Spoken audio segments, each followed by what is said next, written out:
Jesus é interrogado primeiramente pelos fariseus acerca do reino. E depois ele passa a explicar algumas verdades relacionadas ao reino para os seus discípulos. Primeiro, os fariseus lhe faz algumas perguntas, e ele acha apropriado explicar essas verdades também a seus discípulos. Nesse texto, nós precisamos estabelecer algumas coisas.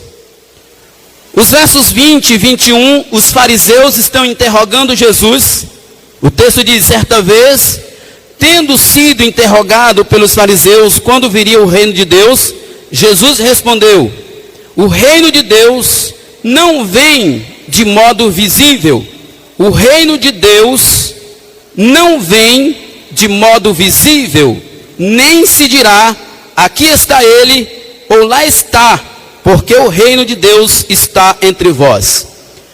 Vamos estabelecer algumas coisas aqui sobre esse texto. Primeiro, que os versos 20 e 21, Jesus está respondendo objetivamente a pergunta dos fariseus sobre o reino de Deus.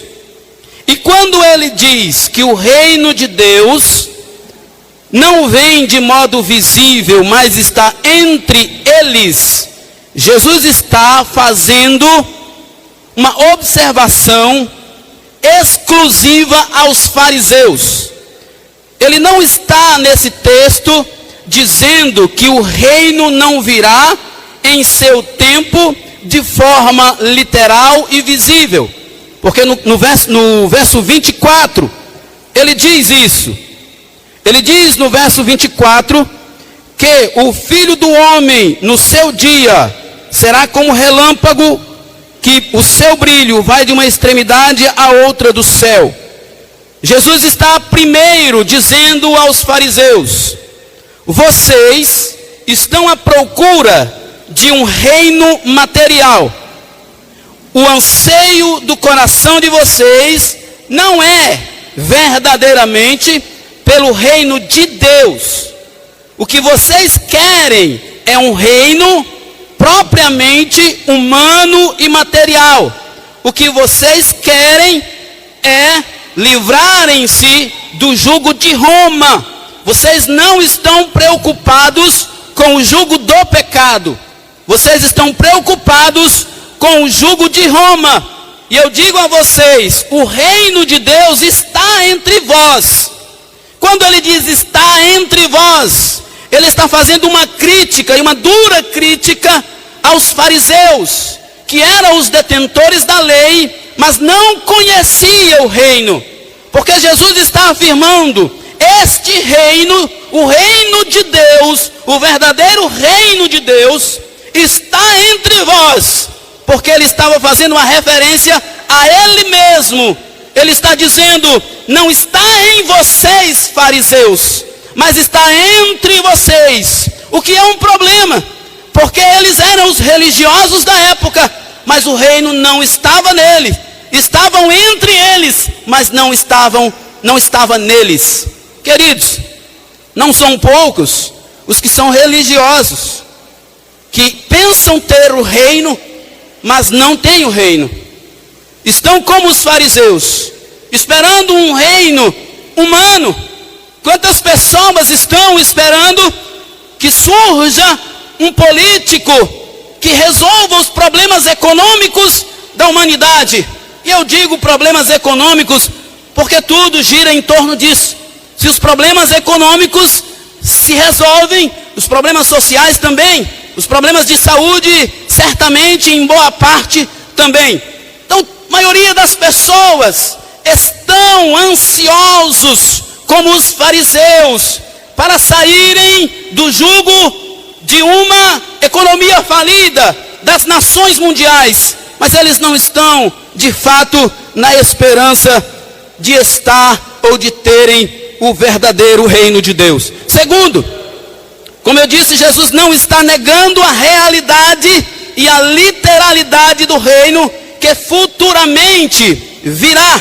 Pois ele diz no verso 24 que um dia o Filho do Homem virá. E ele virá de forma eminente. E isso é muito importante, irmãos, quando nós falamos da vinda de Jesus. Vocês estão comigo? Estão todos aqui? Estou falando para pessoas aqui, eu estou falando sozinho? Quem está aqui comigo pode dar um glória a Deus? Amém, irmãos? Jesus está dizendo, o reino hoje é invisível, não está nos fariseus, apesar de estar entre eles. Eles convivem com o reino, mas não fazem parte do reino. Mas o reino está presente. E um dia esse reino irá se estabelecer de forma literal, de forma visível. E ele virá de forma eminente. O dia que o Filho do Homem se revelar na sua glória. Queridos, mais uma vez, estão aqui comigo? Estão aqui comigo, irmãos? Kadosh está aqui comigo? Caleb, irmãos, estão comigo? Eu estou falando sozinho. A vinda de Jesus é iminente. A vinda de Jesus, não haverá um cronômetro na praça da cidade, dizendo, marcando, tal dia Jesus irá voltar, se preparem. A voz que diz para as pessoas se prepararem é esta aqui, ó. E eu estou pregando ela hoje. E o texto está dizendo, o Filho do Homem virá como um relâmpago, que acende no oriente e se estende ao ocidente em uma fração de segundos. Não haverá tempo para que vocês se preparem. Jesus está dizendo para aqueles religiosos, olha, o reino de forma invisível está no meio de vocês, mas vocês não estão recebendo. E o dia em que ele vir na sua plenitude, vocês ficarão de fora, porque vocês não estão enxergando ele. O reino literal, visível, um dia irá se estabelecer. Jesus reinando. Vocês estão comigo? Estão me ouvindo? Estão me ouvindo? Quem está me ouvindo, dá um glória a Deus. Percebo muita gente distraída. Tem muita gente distraída. Olhe para cá, por gentileza. O reino irá se estabelecer. E só estará no reino, só será súdito deste reino quem tiver o reino hoje. Jesus está dizendo, o reino está entre vós, entre os fariseus, mas os seus discípulos, o reino estava com eles, porque ele estava com os seus discípulos. Eu aprendo uma lição aqui importante. Discípulos de Jesus é aqueles que têm o reino. Discípulos de Jesus é aquele que ama o reino. Deixa eu dizer uma coisa para vocês. O reino não é a igreja. O reino não é a comunidade. O reino é o domínio de Deus. O reino de Deus é onde Deus está governando. Aquele coração aonde a vontade de Deus está sendo feita, ali está o reino. Aquele coração, aquela vida aonde a vontade de Deus é exaltada, ali está o reino. Deixa eu dizer uma coisa para vocês. Jesus estava dizendo para os fariseus o seguinte: o reino que vocês esperam é um reino material, humano, mas o reino de Deus tem que passar por mim. É por isso que ele diz, lá em João 14,16, eu sou o caminho, a verdade e a vida, e ninguém vem ao Pai senão por mim. Não adianta você fazer parte de uma comunidade, não adianta você ser um religioso, não adianta você professar uma fé simplesmente, dizer que acredita em Deus, frequentar uma igreja. Se Jesus não está em você, se a vontade de Deus não domina você, o reino não está em você. E só estarão no reino eterno quem o reino estiver nele hoje. Você pode me perguntar, Melk, mas como que eu vejo, como que eu percebo que o reino está em mim? Você lembra que eu disse que o reino não é a comunidade? O reino é o poder de Deus. O reino é a vontade de Deus sendo feita. A vontade de Deus está sendo feita na sua vida? A vontade de Deus está sendo feita na sua vida? Quem tem coragem de dizer amém? Tem certeza? A vontade de Deus está sendo feita na sua vida? A vontade de Deus está sendo feita na sua vida? Toda vez que você prefere fazer a sua vontade em detrimento do serviço a Deus, a vontade de Deus não está sendo feita na sua vida. Toda vez que você prefere satisfazer a sua necessidade pessoal em detrimento do louvor e adoração a Deus, a vontade de Deus não está sendo feita na sua vida.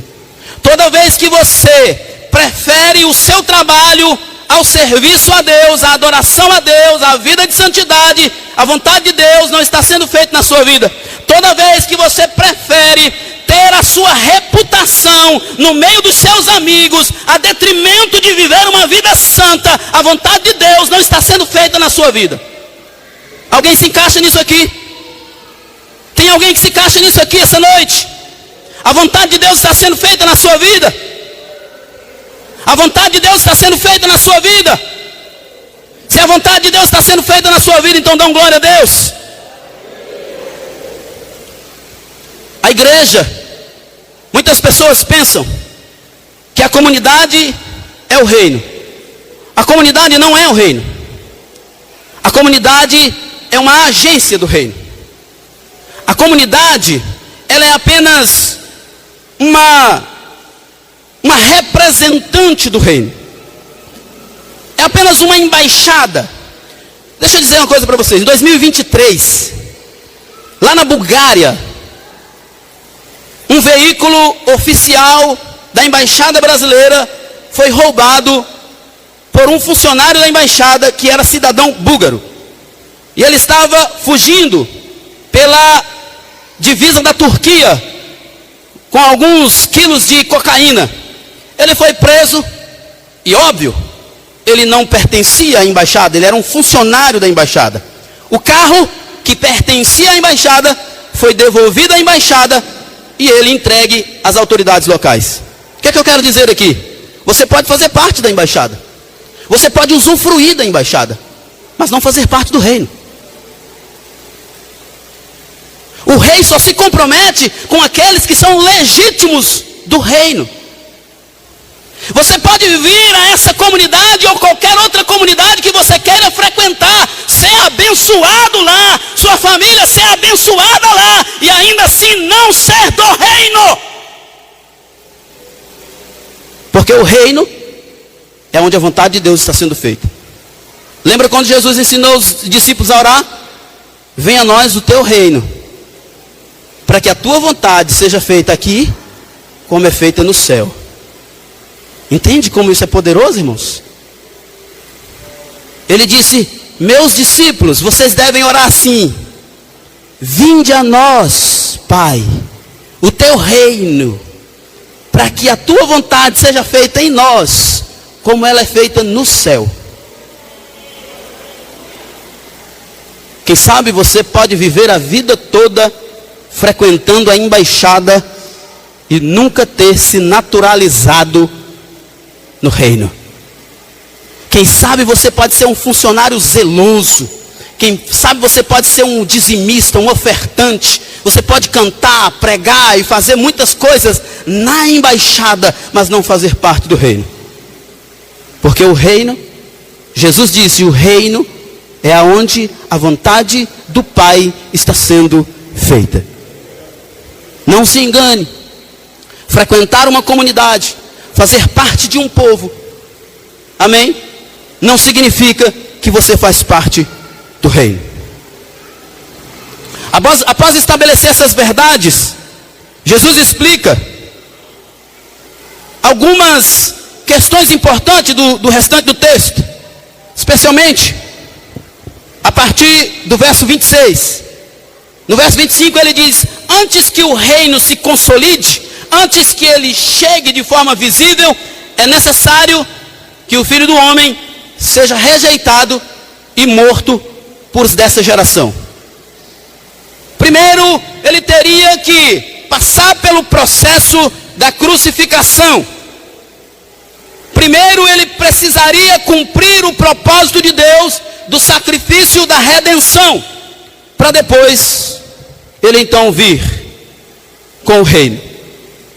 E ele então, no verso 26, ele começa a dizer algumas características do povo e do tempo em que o Filho do Homem irá se manifestar. Jesus irá se manifestar para o seu reino. E ele faz alusão a dois momentos da história, que são os momentos de Noé e de Ló. E sabe que é muito interessante, eu fiquei pesquisando sobre isso. Na maioria dos filmes, livros, histórias que a gente lê sobre o tempo de Noé e de Ló, há uma ênfase, pastor Newton, na violência. Mas o texto não fala sobre violência. O texto fala sobre conforto. Casavam, davam em casamento, plantavam, colhiam e festejavam.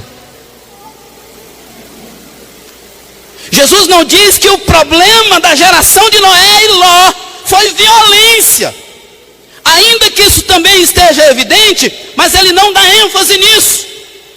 Porque ele está dizendo, a geração de Noé e a geração de Ló pereceu, porque a vontade de Deus não estava neles. Era a vontade deles que era feita.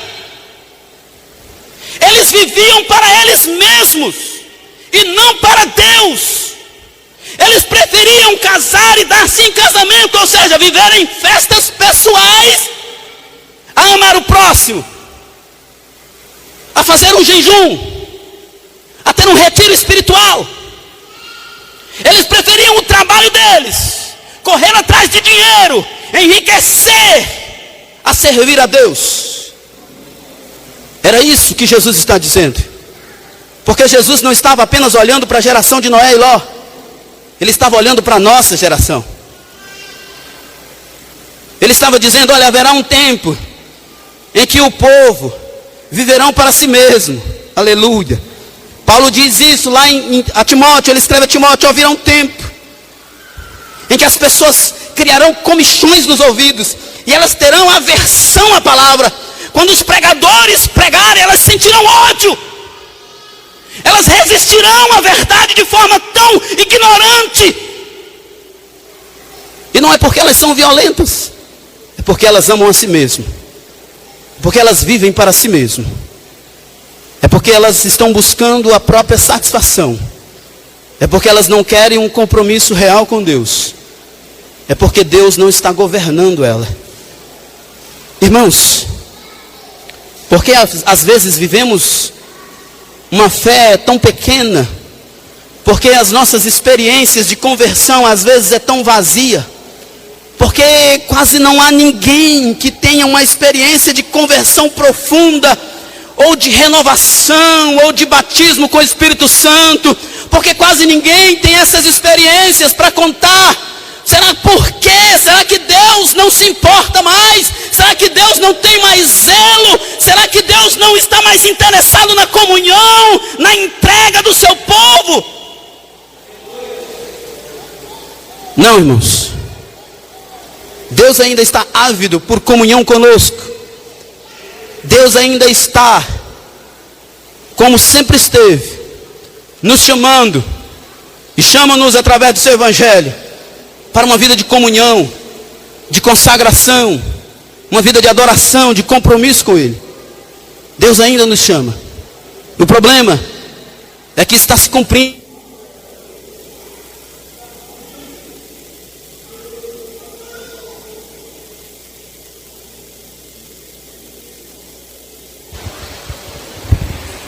Obrigado, meu irmão.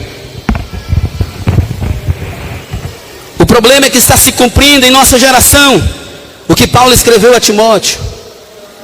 Haverá tempos em que criarão comichões nos ouvidos, e eles odiarão a palavra, eles odiarão a verdade, eles fugirão de ouvir a palavra, eles preferirão os seus afazeres, Ou como diz Paulo, eles serão senhores do seu ventre. Quando Paulo diz serão senhores do seu ventre, ele está dizendo, eles viverão para satisfação pessoal. Eles trabalharão para ter prazer. Eles trabalharão para encher a barriga. Eles trabalharão para ter carro. Eles trabalharão para ter casa. Eles dedicarão tempo deles para a satisfação pessoal deles. E esquecerão de Deus, como a geração de Noé e Ló. Meus irmãos, mas no final, Jesus diz, verso 32, lembrem-se da mulher de Ló. É interessante, de tudo que Jesus falou aqui, ele lembrou da mulher de Ló, para corroborar ainda mais o que eu estou falando aqui. A mulher de Ló era uma mulher violenta, assassina, uma prostituta, sei lá, alguém depravada, não. O que foi que trouxe condenação para a mulher de Ló?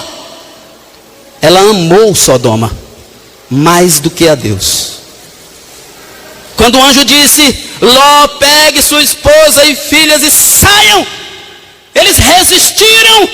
O anjo então pegou eles praticamente à força e levou para fora da cidade e disse, ó, ninguém olhe para trás. Ló e suas filhas. Por mais que Ló, na minha opinião, ele não era lá esse crente todo, mas ele obedeceu e não olhou para trás. Mas a mulher de Ló olhou para trás. E a Bíblia diz que ela foi transformada numa estátua de sal. Por que ela olhou para trás? Porque a vida dela estava lá, irmãos. Porque as amigas dela estavam morrendo lá. Porque a casa boa dela estava sendo destruída lá. Porque tudo que ela havia trabalhado, todo o sangue, toda a lágrima, todo o suor da vida dela estava se perdendo em Sodoma. Não havia nada com ela. Aquilo que ela deveria ter no coração, que era o reino, a vontade de Deus, não estava. Sodoma estava. Nós estamos vivendo tempos assim, onde as pessoas amam mais as coisas do que a Deus, onde as pessoas amam mais a si mesmo do que a Deus. Mas no final do texto ele diz, verso 34, verso 33, lembre-se da mulher de Ló. Quem tentar conservar a vida, a perderá, e quem perder a sua vida, a preservará. No verso 30 diz assim, acontecerá exatamente assim no dia em que o Filho do Homem for revelado. Naquele dia, quem estiver no telhado de sua casa, não deve descer para apanhar os seus bens dentro de casa. Semelhantemente, quem estiver no campo, não deve voltar atrás por coisa alguma. Jesus está dizendo, queridos, que o coração de vocês não esteja em coisas, que o coração de vocês esteja na presença, aleluia. Que o anseio de vocês seja pela presença de Deus. Que o anseio da alma de vocês seja por uma vida regida, governada pelo poder de Deus e não pelos anseios desse mundo. A geração de Noé, a geração de Ló se perderam porque eles amaram mais estas coisas do que a Deus. A igreja, como eu disse agora há pouco, é a embaixada do reino. Ei, para fazer parte dessa embaixada, você não pode amar a si mesmo.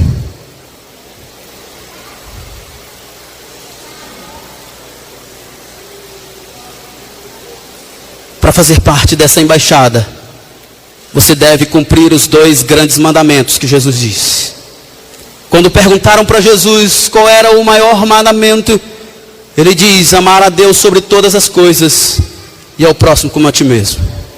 Quando perguntaram para Paulo qual era o maior dos dons, ele escreveu o capítulo 13 de 1 Coríntios todinho, falando, ainda que eu falasse a língua dos homens e dos anjos, e não tivesse amor, nada disso adiantaria. Ei, meus queridos, aonde está o teu coração? Qual é o anseio da sua alma? Se não for pela vontade de Deus, se não for para que o domínio de Deus seja real na sua vida, você perecerá como os da geração de Noé e Ló. Ei, meus queridos, o reino é aonde a vontade de Deus está sendo feita. E olha só que interessante, Jesus disse: aquele que ganhar a vida aqui, perderá na eternidade, mas aquele que abrir mão dela aqui, aquele que não achar que a sua vida aqui é valorosa, terá tudo no céu. Sabe o que eu aprendo aqui? Não tem como eu pertencer ao reino se a minha vontade é feita. O reino é aonde a vontade de Deus é feita. Se a minha vontade pessoal está prevalecendo, Deus não está reinando. Se a minha vontade, os meus desejos, se a minha natureza prevalece, se o que o meu coração deseja é as coisas desse mundo, Deus não está reinando. E se Deus não está reinando, você perecerá como os da geração de Noé e Ló. Vamos ficar de pé, por gentileza, meus irmãos.